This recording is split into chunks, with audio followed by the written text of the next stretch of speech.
The United States and Canada share an economic partnership built on decades of predictable, high-volume trade. Historically, companies on both sides of the border have operated with the assumption that these goods would move freely across a stable frontier. That stability is currently under threat. A looming deadline for $20 billion in new U.S. tariffs targets a massive share of Canadian exports. The proposed measures involve a 50% tax rate. These levies would hit sectors that have traditionally been protected under North American trade agreements, including lumber, dairy, and the automotive industry. This deadline creates a high-pressure scenario for the North American economy. If a deal isn't reached, the sudden cost increase would disrupt trade flows across the world's most integrated border. President Donald Trump is taking a direct role in the ongoing negotiations. His strategy involves using the threat of significant financial penalties as a primary tool to secure specific concessions from trade partners.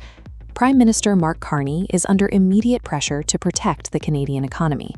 His administration is tasked with defending market access for major domestic industries while facing a direct challenge to Canada's largest export destination. Behind the public statements, technical teams are working in Washington to find a compromise.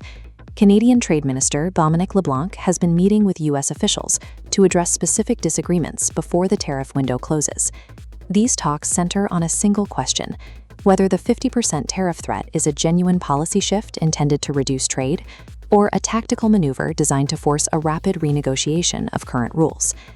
At the negotiating table, the debate has moved past broad policy goals toward specific mathematical formulas. Much of the tension involves North American content requirements. This determines exactly what percentage of a product must be built within the region to avoid taxes when crossing the border. Automotive manufacturing illustrates this. A component often crosses the border multiple times before final assembly. Under a 50% tariff, cost accumulates with every crossing. These repeated taxes would significantly increase a vehicle's final price. When these costs rise, manufacturers often freeze capital investment and reassess their current operations.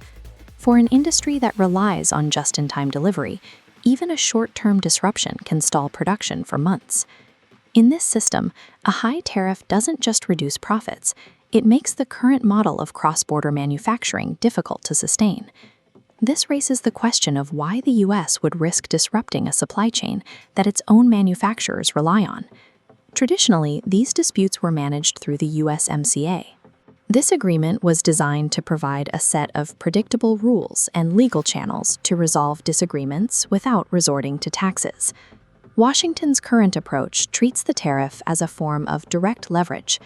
By threatening mutual economic pain, the administration seeks to move the discussion away from established legal frameworks toward a direct bilateral deal. This strategy puts other Canadian industries at risk. By including a wide range of products in the tariff list, negotiators can apply pressure across different regions of the Canadian economy simultaneously.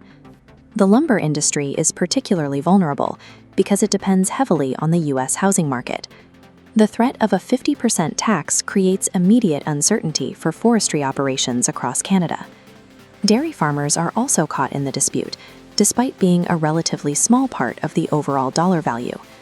The sector is being used to increase the stakes in the broader negotiation.